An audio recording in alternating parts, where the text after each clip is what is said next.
O Observatório da Imprensa apresenta agora o segundo episódio da série de especiais Brasil na Copa.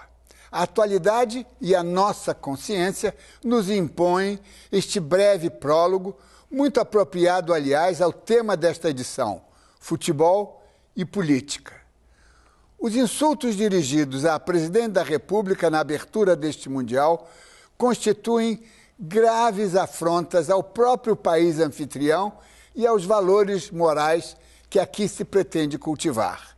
Jogar limpo e decentemente são exigências mínimas, tanto no esporte como na política.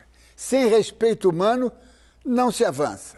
Civismo é lindo, civilidade, mais ainda.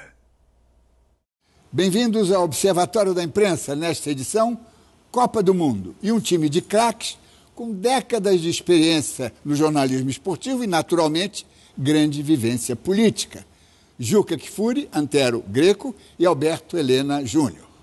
Bem-vindos à máquina do tempo, nesta viagem pelas Copas do Mundo. E não há dúvidas, o ser humano é um animal social, mas competitivo. E a forma mais efetiva de medir e comparar atributos são os torneios entre indivíduos ou entre grupos. As guerras cumprem esta função de forma cabal. Os melhores vencem.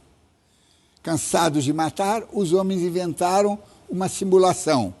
O jogo de guerra, onde a escolha entre vencedores e vencidos se faz ou se deveria fazer pacificamente. São as maratonas, os certames, os campeonatos, as copas esportivas. É inevitável que a disputa pela supremacia entre grupos produza facções. Inevitável também que, quando essas facções usam cores e assumem-se como representantes de nações, as paixões se exacerbem.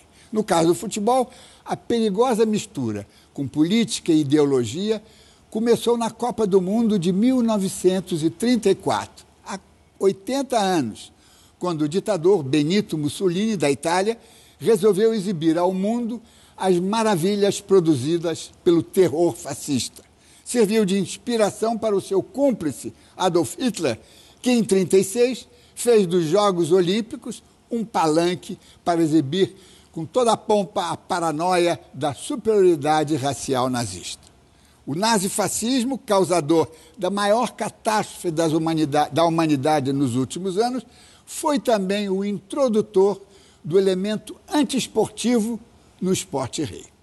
Esta nova viagem do Observatório da Imprensa na máquina do tempo pretende lembrar que o domínio da bola no gramado verde é um símbolo de cooperação, do entendimento, é uma convocação para a paz.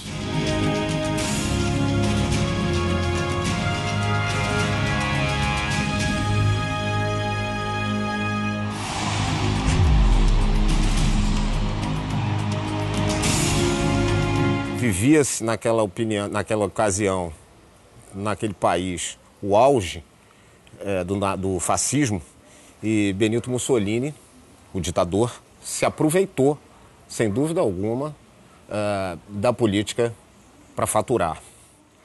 E talvez também não seja um absurdo a gente afirmar que o primeiro título mundial da Itália, ganho em 34 dentro de casa, foi não só pelo seu time de futebol, que era bom, muito bom, mas também por uma influência direta do fascismo, mais notadamente Mussolini, influenciando de alguma forma a atuação dos árbitros.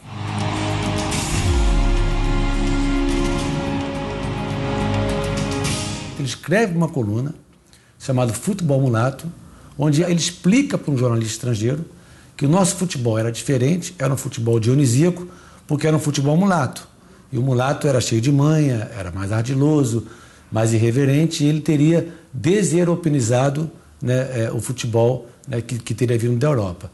Eu acho que nesse momento começa a fundação simbólica do futebol brasileiro, essa ideia de que nós somos inventores do futebol arte.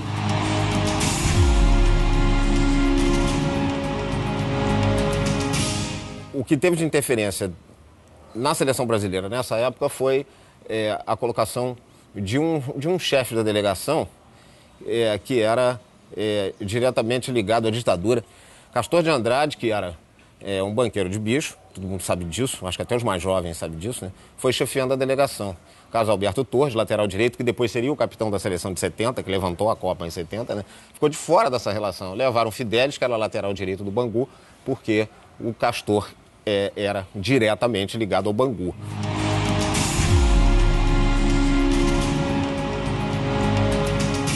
O Brasil disputou uma vaga na Copa de 70 com o Paraguai no Maracanã. O Brasil inteiro estava ligado nisso.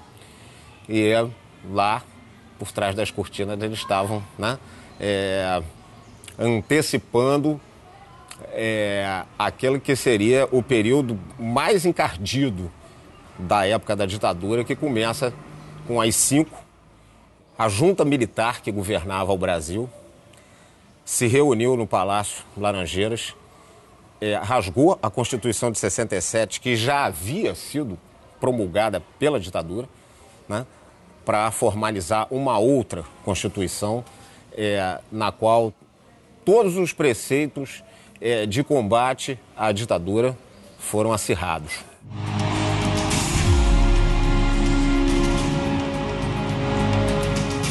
Você tinha como técnico da seleção João Saldanha, declaradamente membro do Partido Comunista Brasileiro, um homem de esquerda, e que tinha sido convocado para dirigir as feras do Saldanha. E aí, quer dizer, é uma questão muito polêmica. O que a gente sabe é que teve um momento em que o presidente Médici queria colocar o Dario, né, jogador na época do Atlético Mineiro, na seleção brasileira. O Saldanha teria respondido, né, que o presidente cuidava do seu ministério, que ele cuidava da sua convocação. E a partir daí ele foi demitido e veio o Zagallo. A ditadura militar faturou o tricampeonato conquistado pelo Brasil no México de uma forma espetacular. Eles sabiam que o Brasil tinha uma constelação de craques formidável e que a possibilidade do Brasil ganhar a Copa era grande. O Brasil viveu praticamente um mês em torno da conquista da Copa do Mundo. Talvez por isso os grupos de esquerda tenham promovido o sequestro do embaixador alemão em plena Copa do Mundo, na véspera do jogo Brasil e Peru. Porque, de alguma forma, e apesar da censura, os jornais tiveram... A mídia, de uma maneira geral, foi obrigada a dividir espaço, né, com o sequestro do embaixador alemão.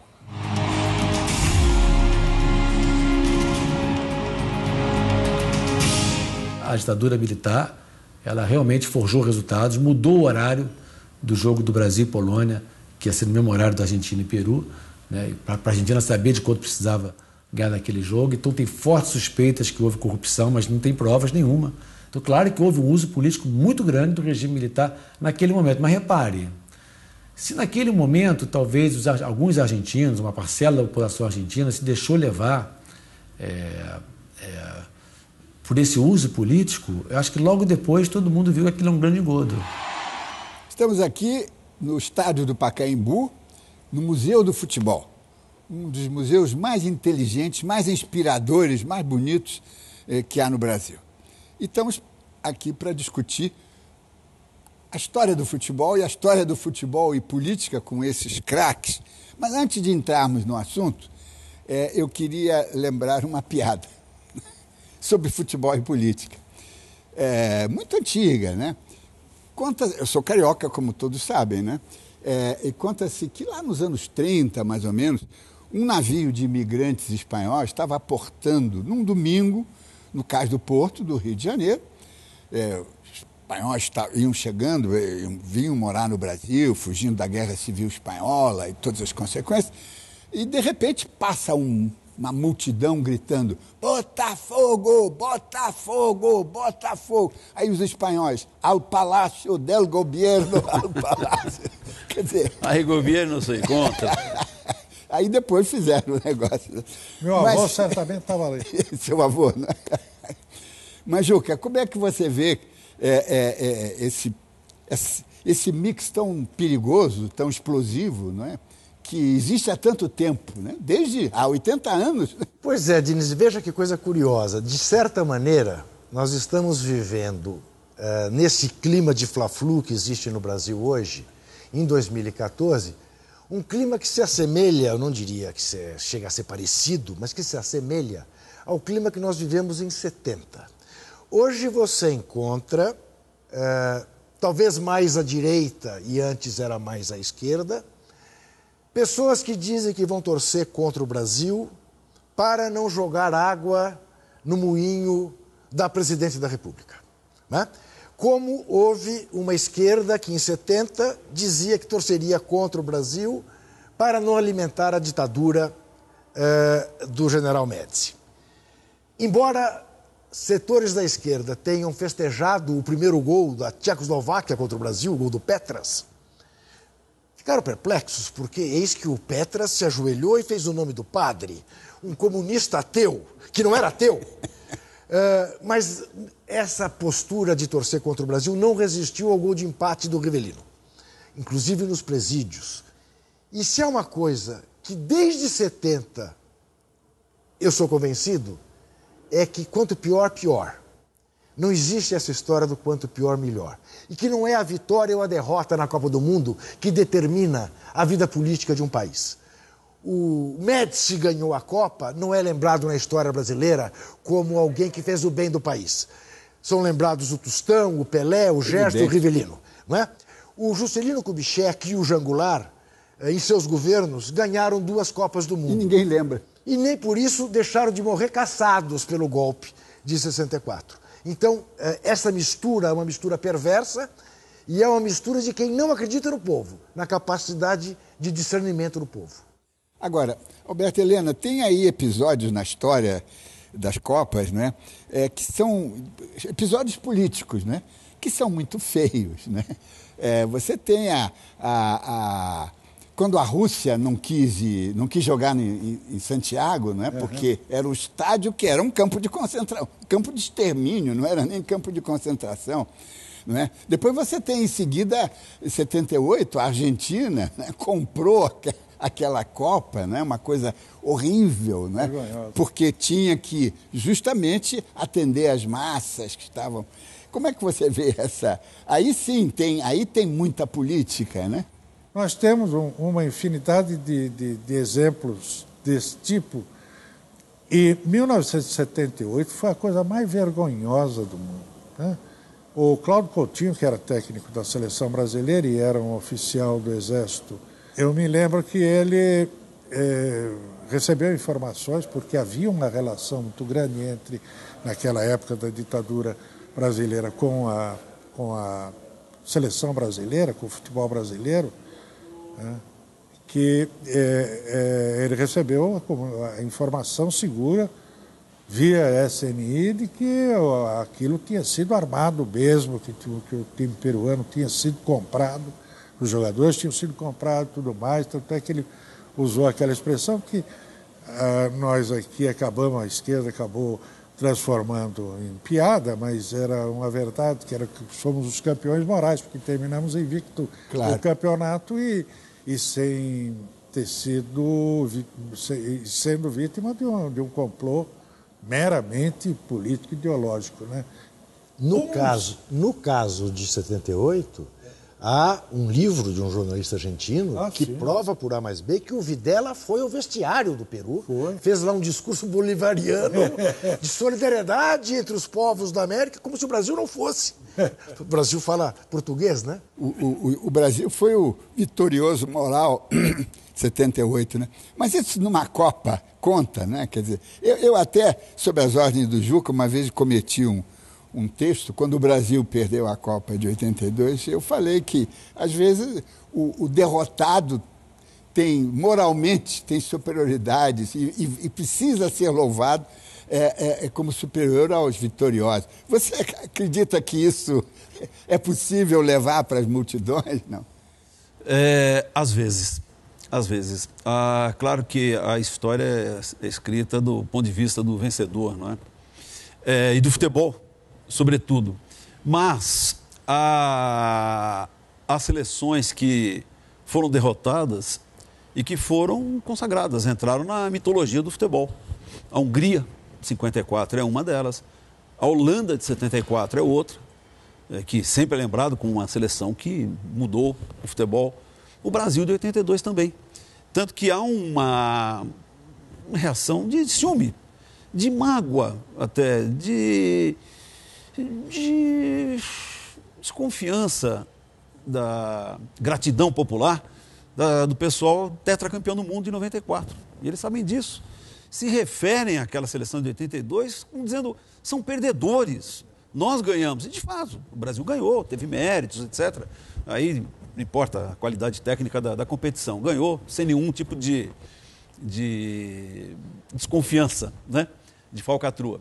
Mas as pessoas que acompanham futebol, que curtem, são capazes de cantar, declamar a escalação de 82 e ficar em dúvida com a de 94. Então isso acontece.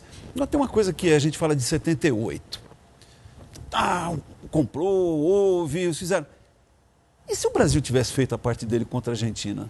Mais do que isso. E se aquela bola, que não lembro quem que é, que bateu na trave no último minuto do tempo normal? Eu ia fazer esse comentário, Antero. A Holanda, obviamente, não participaria de nenhum tipo de acerto com a ditadura argentina. Houve até um jogador holandês que recusou-se a vir para a América do Sul em protesto contra a ditadura. E no último minuto, no tempo normal, a Holanda mandou uma bola na trave. O que aconteceria no estádio Monumental de Nunes, não sei. Mas a Holanda poderia ter sido campeã. Agora, o que me chama mais atenção... No último lance. Mas o que me chama mais atenção nesse episódio de 78 é o documentário do Lúcio de Castro, a Operação Condor no futebol, em que ele mostra, Diniz, que tem muito a ver com o nosso sentimento em 70. Uma prisioneira política, você sabe que a prisão da Marinha era a 2 quilômetros do estádio Monumental. Isso. Essa prisioneira política é tirada da sua cela por um carcereiro que a leva para a rua para ver o povo saindo do estádio, a Argentina, e diz para ela, tá vendo? Olha o que o povo está cantando. E ela diz no depoimento dela sobre a ambiguidade que ela estava vivendo naquele momento. Porque ao mesmo tempo que ela tinha vontade de dizer, olha, mas aqui a 2 quilômetros tem argentinos sendo mortos e tudo mais. E ao mesmo tempo ela queria berrar Argentina, porque ela também estava feliz que a Argentina tinha sido campeã do mundo. Você pode ter todas as convicções imagináveis e, no entanto, o coração bate no sentido contrário. Quer dizer, então cria esse conflito interno nas pessoas. Isso eu diria que imitando o Nelson Rodrigues, é uma verdade eterna, né? Quer dizer, o Brasil, ele tem essa capacidade o brasileiro principalmente, ele tem essa capacidade de apagar tudo, né? Com a paixão do momento. O carnaval, o futebol, de repente, ele é muito imediatista, como ele não é um cidadão, ele não é um bicho que prevê as coisas com tempo, planeja, ele é muito... o que dizia o Sérgio Buarque de Holanda, o homem cordial, não é cordial de educado, é cordial de coração. Ele é apaixonado, ele se deixa levar pelo momento e tal. Então isso aí explica muita coisa. Por exemplo, a Copa de 50... Pois é, isso que eu... A Copa de 50 estava nas nossas mãos. Eu era menino, tinha 9 anos, estava ouvindo no rádio, fiquei tão nervoso. Estava na chácara de um tio-avô aí, em Tanque, perto de Bragança Paulista. E eu estava tão nervoso que ouvia o jogo e desligava o rádio, ia jogar bola, voltava correndo, ligava o rádio de novo e tal. Aí o Brasil tinha feito 1-0, o gol do Friaça, 36 minutos. Aí desliguei o rádio, saí correndo, falei, pô, mais 10 minutos e pronto, estamos livres, somos campeões. Quando voltei e liguei o rádio, foi aquela, eu não acreditava, tinha sido 2-1. Pô, não é possível. Eu chorei. Helena, eu chorei desbragadamente. Também. Mas o que aconteceu com essa seleção? Ela podia ter ganho, como falou o jogo. Mas as vésperas, O que a política fez com aquela seleção, pois é, os políticos, sabe, essa coisa de pegar uma carona, tirar uma casquinha. Tirar a casquinha. Porque seria interessante para o telespectador, sobretudo os mais jovens, né? 50, a Copa foi em julho. 17 de julho. Julho, exatamente. Em 50 tivemos, em outubro, as eleições. Isso, então, com a volta do Getúlio, com o apoio do Adhemar de Barros, quer dizer, 2 líderes populistas, mas tem a impressão que já havia um clima de efervescência populista. Ô, Diniz, eu também chorei muito como Helena naquela tarde, mas não foi por conta da derrota, era de fome mesmo, eu queria mamar. Eu tinha 4 meses, portanto, eu não fui testemunha. Embora todos os brasileiros... Você não esteve no Maracanã. Eu não estive no Maracanã, mas eu fui testemunha. Não há brasileiro, né, que gosta de futebol, que não conhece aquela história. Aliás, vai sair um livro agora maravilhoso de um jornalista uruguaio, Franklin Morales, Maracanã, Los Labirintos del Caráter, aqui pela Companhia das Letras, que é uma biografia do Obdúlio Varela, tendo a saga de 50 contada do ponto de vista uruguaio. Belíssimo livro. No qual ele relata aquilo que é público, que a gente sabe, que o prefeito do Rio fez um discurso antes de começar o jogo, dizendo aos jogadores brasileiros: vocês daqui a pouco serão consagrados campeões mundiais de futebol. Cumpram com a sua... Nós fizemos a nossa parte. Está aí o Maracanã, maior estado do mundo. Façam a parte de vocês. Sem dúvida nenhuma, teve ali uma implicação com a questão eleitoral. Curiosamente, né, Diniz? Tantos anos depois, nós vamos ter uma segunda Copa no Brasil, também com eleições para presidente, depois dela. Como isso, uma coisa vai interferir na outra? Honestamente, eu acho que não tem influência nenhuma. Vamos fazer uma breve pausa. Voltamos daqui a pouco.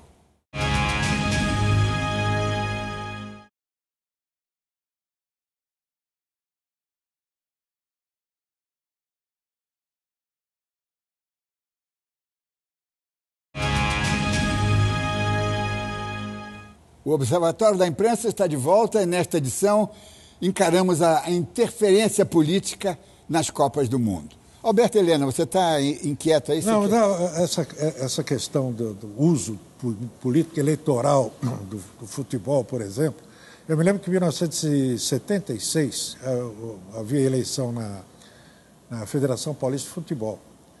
O Hermílio de Moraes estava saindo e ficou aberto ali e o Nabi Abichedi, que era deputado estadual, chefe chamado OPEP, que era o grupo de deputados e vereadores e tal, que era braço forte da Arena, né? Que era o partido do governo, e o governador Paulo Egídio, que era corintiano, público, notório, ele ia a todos os jogos do Corinthians e tal, e era candidato à reeleição.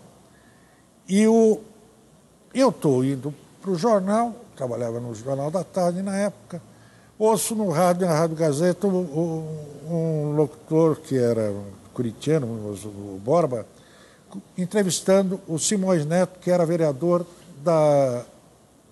era o secretário de turismo da Prefeitura de São Paulo, sobre o carnaval, como é que ia ser o carnaval e tal coisa. No final da entrevista, ele vira-se e diz assim para o Simões Neto: Simões, então, e aí, como é que está a campanha do Nabi para a presidência da federação? Ele falou: não, está tudo andando maravilhosamente bem. E vem cá, e se o Nabi eleito, Corinthians é campeão? O Nabi eleito, Corinthians é campeão. Aí eu parei o carro, Maria Lúcia, minha ex-mulher, estava comigo lá. Você ouviu o que eu ouvi? Fui lá e escrevi a coluna, relatando tudo isso. Aí acontece o seguinte: o Brito, que foi governador do Rio Grande do Sul, como é o... Antônio Brito. Antônio Brito. Ele era meu leitor, ele era correspondente do jornal lá em Brasília. Ele pegou aquele material, a minha coluna, levou para o Golbery. Olha o que os caras estão aprontando lá em São Paulo. O Golbery chamou o Nabi e mandou tirar o time de campo. O Nabi saiu da disputa, ganhou o Metidieri. Que pena. E o Corinthians foi campeão no ano seguinte. Que lástima. Mas foi campeão no ano seguinte. Mas eu te conto um outro episódio. Mas foi Pra campeão? mim, não. Mas foi no ano seguinte. No ano seguinte foi campeão. Encontrei o Maloli Neto na Morumbi. Com méritos. Eu queria fazer aqui, contar uma história para a reflexão de nós todos. Imagine que este episódio tivesse acontecido na ditadura brasileira. 2006. Mentira, 2002. Brasil campeão mundial na Ásia. Presidente Fernando Henrique Cardoso, eleito democraticamente o professor da USP. Brasil campeão na Ásia. Delegação brasileira toma um avião em Tóquio, leva 25 horas para chegar a Brasília. Chega no aeroporto de Brasília, em vez do presidente da República ir ao aeroporto, condecorar todos os jogadores e mandá-los para casa descansar, eles são postos em cima de caminhões de bombeiro e trios elétricos e levam 6 horas para chegar no palácio para o beijamão com o presidente. Só estava certo ali o Vampeta, que bêbado depois deu cambalhotas na rampa, como todos se lembram. Que era a única coisa que todos mereciam, que alguém desse cambalhotas na rampa. Imagine isso sob uma ditadura. Seria a demonstração cabal da desumanidade, do autoritarismo, da arbitrariedade. Foi num governo democrático. Por que eu estou dizendo isso? Estou querendo diminuir as maldades da ditadura? Não, longe de mim. Estou querendo mostrar apenas que todo e qualquer regime se utiliza das vitórias esportivas de seus países. E há esse ritual do beijamão, que é uma coisa também que me incomoda muito. E não só no Brasil, né? Sim. E não só na América Latina também. Não. Né? Na Europa também, em outros países. É o beijamão antes e depois de uma competição. É muito comum a gente ver delegações que vão para uma Olimpíada, né? Que seriam os... Como é que eram? Dos gladiadores? Romanos? Não, te salutam, como é que é? Moriturno, te salutam, como é que é? Para o César. Nós vamos à guerra. Mortos. Te saúdam. Os que vão morrer te saúdam. Vão lá, cumprimentam um governante do momento. Sim. Ou depois, quando voltam, vão com os louros, né? Tem a ver com o seu texto no começo do programa, com as medalhas conquistadas na guerra. Então, há essa tentativa de te tirar um uso político. Não sei até que ponto. Estou vendo que esse está sendo mais ou menos o norte da nossa conversa. E que cada vez mais difícil. Só que, olha uma outra situação curiosa. Quantas vezes nós vimos gente ter projeção política, quer dizer, ganhar eleição em algum nível por causa do esporte, mas muitas vezes também não conseguem ganhar. Então nós temos exemplo demais. O Corinthians tinha o Vadilo, lembra? Sim, mas deputado, no máximo. Majoritária não ganha, né, Antero? Não. Me diga um governador que tenha sido feito pelo futebol. Um prefeito que tenha... Na Argentina você tem, né? Tem. Tem o Macri lá, o Macri, que era o presidente do Boca Juniors. Juniors, virou prefeito de Buenos Aires. Então, você diz aquela... Aqui no Brasil. O sucesso não é periférico, mas tudo bem, vai. Até não. Não, eu digo isso. Eles se elegem no máximo em eleições proporcionais. Mas em majoritárias, não. Agora, interessante que nós já vimos assim, um Ademir da Guia ser eleito como vereador, sim, depois nunca mais. Zé Maria, depois nunca mais, o Birubiru. É isso. Pois é, mas aí eu quero entrar com um questionamento.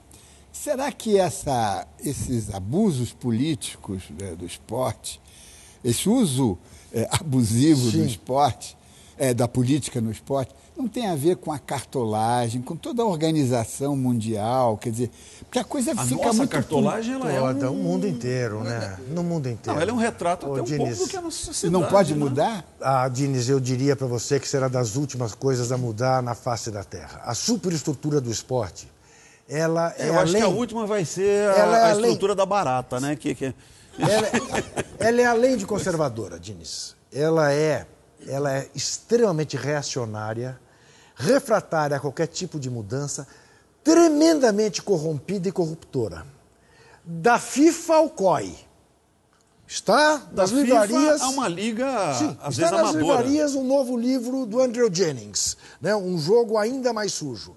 E ele mostra, com clareza absoluta, de como os processos se dão. Seja para a escolha de uma Olimpíada, para a escolha de uma Copa do Mundo, às vezes para a escolha de uma arbitragem, de um jogo ou de uma eleição dentro dessas organizações. Porque por outro lado, Diniz, não existe hoje na indústria do entretenimento uma área mais propícia à lavagem de dinheiro. Claro. Pela subjetividade dos custos. Claro. Né? Quanto vale um Messi? Um Messi. Quanto acharem que vale. Vale 150 milhões de euros. Mas como o Bale valeu 100 milhões de euros, o Messi só vale um Bale e meio? Até rima. Não, vale 3 Bales. Então 300 milhões de euros. Então quanto valeria o Pelé? Mas 500 milhões de euros. Quanto vale manter um carro de Fórmula 1? Ninguém sabe. É intangível. É intangível. E aí faz a fortuna dessa intangível gente. E há suspeitas, por exemplo, me foge agora o nome do jogador italiano. Uma época, numa transação, acho que era entre Torino e Milan, que até o Osservatore Romano, o jornal do Vaticano, fez um editorial dizendo que aquilo era lavagem de dinheiro. Não me lembro agora o nome. Não tinha um posto no Banco do Vaticano, provavelmente. Pode ser no Ambrosiano lá no... Então, quer dizer, já isso um fato de 15, 20 anos atrás. Quer dizer, houve até um jornal agora, da igreja falou que é isso. Mas sabe, tem um detalhezinho que é o seguinte. Há casos... Primeiro, essa coisa é que a estrutura do futebol, de cartolagem, ela é um facsímile da política, da estrutura política do mundo, praticamente. Quer dizer, é a mesma coisa. É o lado B da política. É o lado B da política. Agora, tem um lado interessante. Por exemplo, na Idade Média, lá na época dos Médici, não sim. O nosso aqui... O Garrasta Azul. Não o Garrasta Azul. Em Florença, formou-se o tal Calcio Fiorentino, que para alguns é o proto-futebol, né? O começo e que as dissensões políticas entre os bairros e até cidades próximas de Florença, eles eram decididos em jogo de futebol, em torneios de futebol. Eram 27 jogadores de cada equipe, com uma bexiga de boi lá inflada, e todos chutando, usando a mão também. Era muito violento, era um jogo muito violento, era uma mistura de rugby, e que eles resolviam no campo de futebol. E aquela história, diz assim, por que é que não põe os dois generais para brigar no meio no ringue, e acaba com a guerra e evita a guerra. Né? Agora, olhando para frente, nós temos que olhar, nós vamos ter aí problemas em 18, não é isso? A Rússia deve, né, deve abrigar a Copa do Mundo, e a Rússia hoje está fazendo o papel da Alemanha nos anos 30, não é? Provocadora, arrogante, realmente a gente não sabe o que vai acontecer. Será que o mundo vai saber reagir? Porque da outra vez, quando a Rússia não foi ao Chile, ela estava representando uma ideia humanitária, não é? Protesto contra as violações dos direitos humanos. Mas agora, ao contrário, ela está no papel sujo. Vamos lembrar, as Olimpíadas de Moscou foram boicotadas pelas nações mais importantes do ponto de vista esportivo, que não por acaso eram as mais ricas do Ocidente. Eu te diria que mais... Em 84 teve o troco. Isso. 84, Los Angeles, a União Soviética e seus satélites não foram. Te diria que mais do que isso. Não só é nebuloso o futuro em relação à Copa na Rússia, como é em relação à Copa no Catar. Mas Sim. aí por razões esportivas e corruptas. Porque cada vez mais se revela que houve corrupção na escolha do Catar. Não me diga. Houve. Agora, Diniz, é mais do que isso. E aí nos inclui. Por que será que a última Copa do Mundo foi na África do Sul, a próxima será aqui no Brasil, a seguinte na Rússia e depois no Catar, que é uma outra questão. Ali joga dinheiro do petróleo, do gás e tudo mais. Mas o que esses países têm em comum? Principalmente os 3 primeiros, África do Sul, Brasil e Rússia. São democracias razoavelmente recentes, países de pouco controle social e de muita corrupção. Por que a Inglaterra, a Grã-Bretanha, candidata à Copa do Mundo de 2018, teve apenas o seu voto e mais 2 votos? Porque a Grã-Bretanha faz a Copa do Mundo amanhã, sem construir um novo estádio.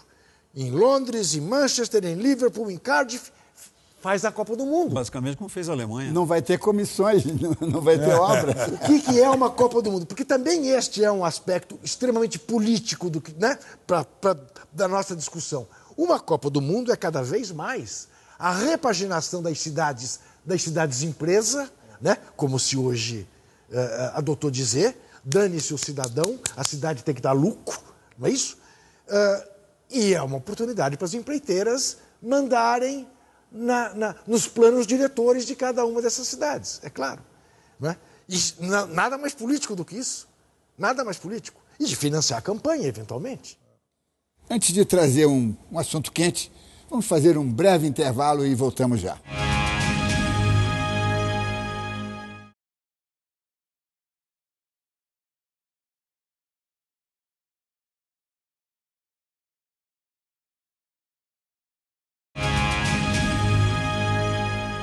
Estamos de volta com o Observatório da Imprensa, que hoje trata das pressões políticas que comprometem o espírito e, às vezes, os resultados das Copas do Mundo.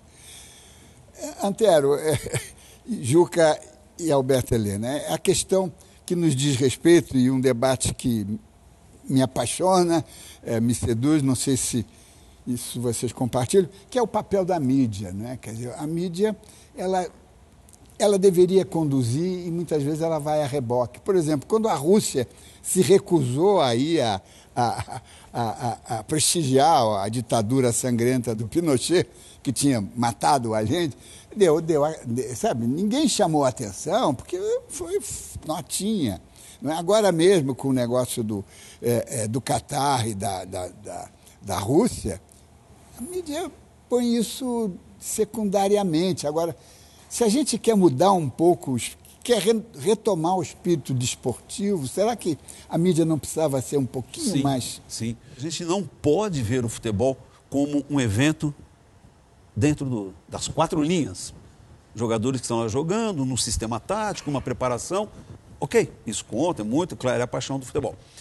Mas quando a gente tem de analisar o que pode significar aquela partida, aquela competição, ganhos, custos, lucro, benefício, tá? É que é preciso ter uma visão mais ampla do que é o jogo. Não é apenas um jogo. No caso, vamos ficar no caso nosso aqui do Brasil. A gente sabe que é meio complicado falar assim, jornalismo independente, mas a gente sabe que, por um lado, há interesses. Há interesse, também movimenta na mídia um dinheiro muito grande, né? Se não em toda, mas pelo menos na parte sobra, significativa. Né? Sobra alguma coisa. Mas há espaço para se exercer o espírito crítico. E é função da gente usar esse espaço, aproveitar, preenchê-lo. Mas é uma tarefa difícil. É uma tarefa difícil, porque pensar hoje em dia dá uma dor de cabeça. Remar contra a maré dá dor de cabeça. Vou dar um exemplo aqui. Em 2007, na ESPN, com uma liberdade total de expressão, nós dizíamos, eu digo aqui no plural nós, eu, Trajano, o Juca, o Mauro, enfim, vários outros companheiros, Calazans, dizíamos, olha, o Brasil pode fazer uma Copa do Mundo? Pode. Pela tradição que temos no futebol, se a África fez, se a Coreia, se o Japão fez, por que não podemos fazer? Mas qual vai ser o custo? A gente tem de ficar atento ao que vão fazer com os gastos, etc. Você lembra como a gente foi xingado? Vocês são anti-brasileiros, antipatriotas e tal. Rio ou Brasil? Vamos dizer, Brasil escolhido para os Jogos de 2016. Na ESPN, a gente fazia esse tipo de crítica. O Juca na Folha, eu fazia também no Estadão, com liberdade. Todo mundo contra. Vocês são absurdos, etc. E tal. Eduardo então, Paes chegou a dizer como é? Vocês infelizes, a turma da escuridão. Da escuridão, da tristeza. Então, era a tentativa de, ao contrário, dar uma luz, mostrar, exercer o papel da imprensa. Não é nem o de ufanismo, nem o de pôr para baixo. Quando a gente pensa a mídia no Brasil, a primeira coisa que a gente pensa é a TV aberta. Que é a que fala para mais gente. Então, a gente precisa parar para pensar em algumas coisas, sobre papéis diferentes que cada setor tem. Há um setor que é sócio dos mega-eventos. Sim. E em sendo sócio do mega-evento, nós não chegamos ainda aos Estados Unidos da América, que separa a cobertura do jornalismo. Então o entretenimento ganha e eu não vou falar mal do meu sócio. Então é tudo uma maravilha.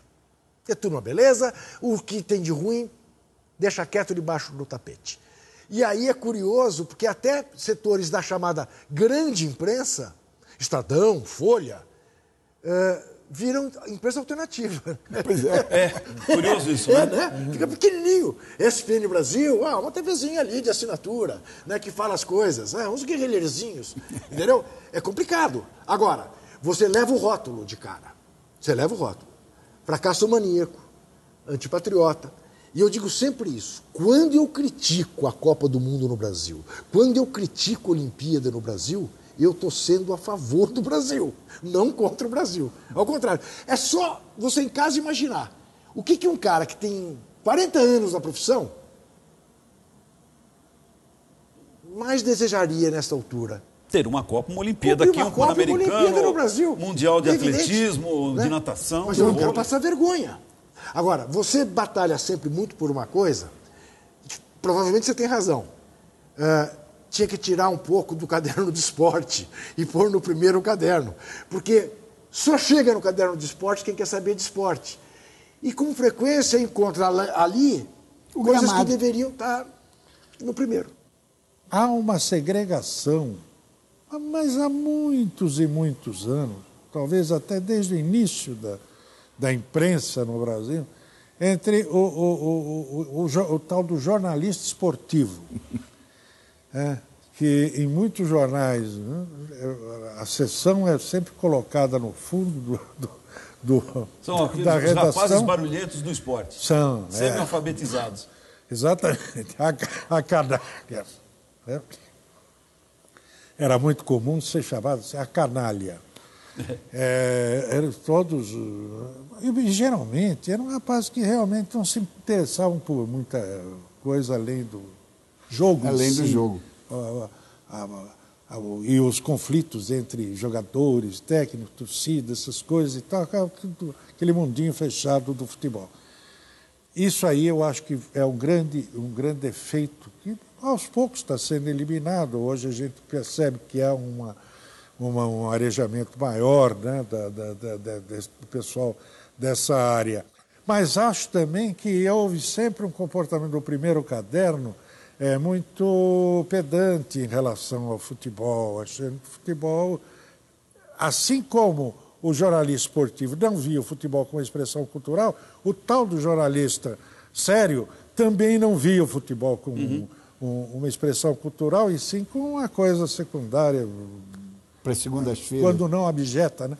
Por exemplo, o Lima Barreto odiava o futebol, dizia que era o ópio do povo. Vamos praticar rasteira. Nós somos bons na rasteira, não no futebol. Exatamente. E ele não deixava ele ter razão. Somos bons nos dois esportes. Agora, eu gosto sempre de lembrar, Helena, também para relativizar isso, que não é de hoje, né, que um Armando Nogueira, cuja carreira foi feita inicialmente com sua belíssima coluna de futebol, tornou-se o mais poderoso dos jornalistas brasileiros, claro, né, como diretor do Jornal Nacional. No Estadão tivemos também um exemplo de alguém que começou no esporte e acabou diretor. Clóvis Rossi. Não é isso? Clóvis Né? Sim. Quem? Não, Clóvis Rossi não. Sim, Clóvis Rossi. O Cocho também. Não. O Miguelão, você está O dizendo? Miguel Jorge. Miguel Jorge também. Não, mas o Miguelão começou na polícia. Mas sim, depois foi para o Passou pro esporte. esporte também. E terminou diretor do jornal. Não é? Quer dizer, o que mostra que o Antero Não, pode não passou amanhã pelo ser esporte, diretor do jornal. Com o nosso apoio. Com o nosso apoio. As coisas não são assim mais, eu acho. Verdade, o Dines contou uma piada no começo, conto eu uma agora. Né? O menino chega na redação e o secretário pergunta: o que você sabe fazer? Não sei fazer nada. Vai lá para o esporte. Essa era a piada, né, que corria. Eu acho que isso mudou muito. Né? Hoje você vê na primeira página do Globo, na primeira página... É rara a semana que o Antero não está na primeira página do Estadão. Isso não era assim. Não. Não era assim. Não. Se descobriu também que o esporte é importante. O Globo, há muito tempo, às segundas-feiras, estampa no alto a foto de esporte, a Folha faz isso também, o Estado também, quer dizer, os grandes jornais fazem isso. Mas, bom, é que a gente está fugindo um pouco do assunto aqui. Mas é isso, quer dizer, o jornalista de esportes, que trabalha na editoria de esportes, estamos falando agora politicamente correto, né? Sim. Também tem hoje essa preocupação de olhar, ou se não são todos, há uma mescla, Sem dúvida. Há um grupo maior que discute o futebol como manifestação cultural, como política, como ter um olhar crítico. Eu era editor de esportes do Estado uns anos atrás e se preparava o PAN do Rio. Eu pedia para a sucursal e pedia também para os repórteres aqui, dizia o seguinte, olhar crítico. Isso. Ah, então vamos mandar bronca, não sei o quê. Não. Eu falei, o olhar crítico é até elogiar também, claro, se for o caso. Claro. É olhar crítico, é ver de uma forma isenta, nem assim, já predisposto a ser a favor ou contra. Nada. Olhe, exerça o teu olhar, observação, o teu senso crítico. Isso é bom? É bom. Ué, tem ocorrido isso com mais frequência. Mas ainda a questão que você falou de jornalista esportivo. Uma vez, na Folha, saiu uma dessas matérias, né? Jornalistas que estão torcedores. Então tinha lá e tal, fulano torce para tal, fulano para aquilo, fulano para aquilo. Eu liguei para um Ombudsman e falei, escuta, desculpe, eu não fui consultado sobre o time, a respeito do time que eu torço. Ele falou, não, mas o repórter disse Todo mundo que... sabe que você é corintiano. Não vê. O repórter falou com doações, mas eu não fui consultado. E vocês deram esse benefício, acho que para o Luciano, para o Galvão. E eu falei, outra, o que importa o time para o qual eu torço? Importa o que eu escrevo. Se o meu conhecimento, se a minha isenção, se a minha objetividade esclarece o que o leitor quer, faça uma análise correta de um jogo de futebol. A gente não ouve dizer, por exemplo, que o repórter de política que é petista está acompanhando o candidato do PSDB. A gente não diz que o crítico de cinema que prefere comédia vai fazer uma análise sobre drama. A gente espera que cada um dessas áreas transmita para o leitor aquilo que ele conhece e fim. Então, quer dizer, é aquela coisa de marcar. E entra o negócio de olhar. Ah, mas é que esporte é uma coisa mais... é menor. Você pode dizer que você torce e tal. Eu falei, não é assim. Agora, como é que nós vamos... como é que vocês vão se comportar quando estivermos já entrando na Copa Diniz, vou te falar uma coisa. A Copa das Confederações teve uma característica que eu acho que vai se reproduzir na Copa do Mundo, de você estar diante de dois fenômenos concomitantes. Um torneio de futebol muito bonito, dentro de estádios muito bonitos, transmitido para o mundo inteiro, e um ao redor tenso de manifestações. Acho que é saudável que seja assim. Acho que o grande legado da Copa do Mundo para o Brasil será um nível maior de consciência sobre a questão dos mega-eventos. Mega-evento é muito bom para quem produz, não é tão bom para o país que recebe. A consciência nacional está chegando a essa conclusão. No entanto, por paradoxal que pareça, há uma solidariedade que é vocalizada por quem está dentro do estádio em relação a quem está fora.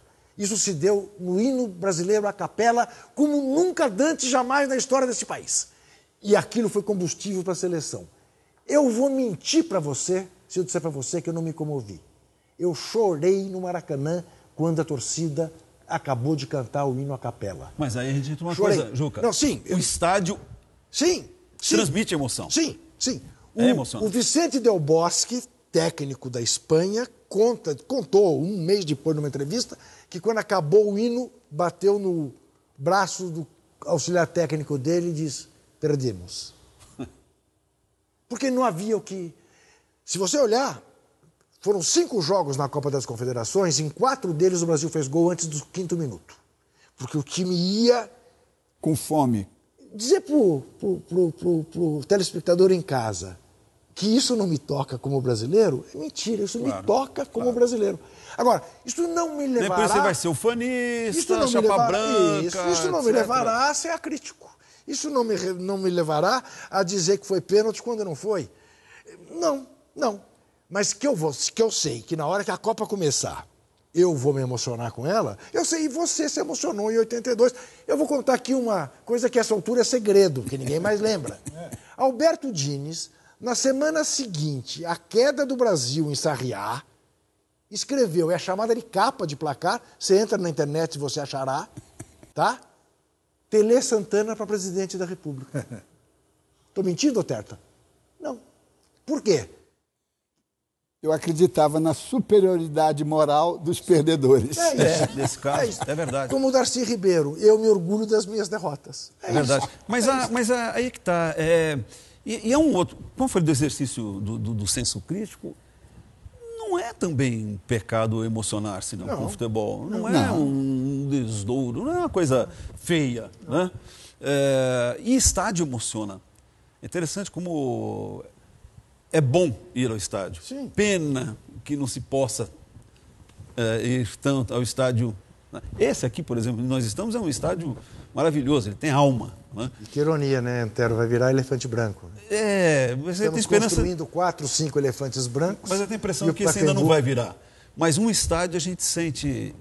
Aqui, nesse estádio, por exemplo, eu vi um Santos e Fluminense em 90 e... Agora não lembro, 95, 95, o time ficou em campo. O time ficou em campo, o Santos precisava ganhar, ganhou de 5-2. Era uma coisa assim...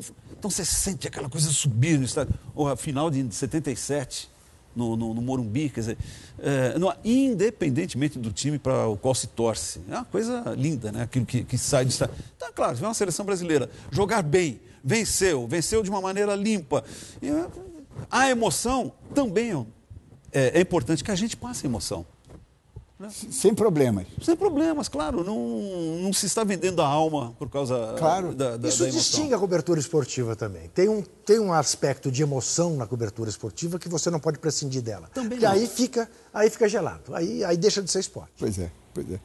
Chegamos ao final desta maravilhosa edição. Quero agradecer vivamente a presença dos meus amigos, dos meus mestres, os jornalistas da SPN Juca Kfouri e Antero Greco, e do jornalista do Sport TV, meu xará, Alberto Helena Júnior. Na próxima semana, outro episódio da Copa na Máquina do Tempo. Mas lembre-se, assistindo ao Observatório da Imprensa, pela TV, pelo rádio ou pela internet, você nunca mais vai ler jornal do mesmo jeito. Boa noite.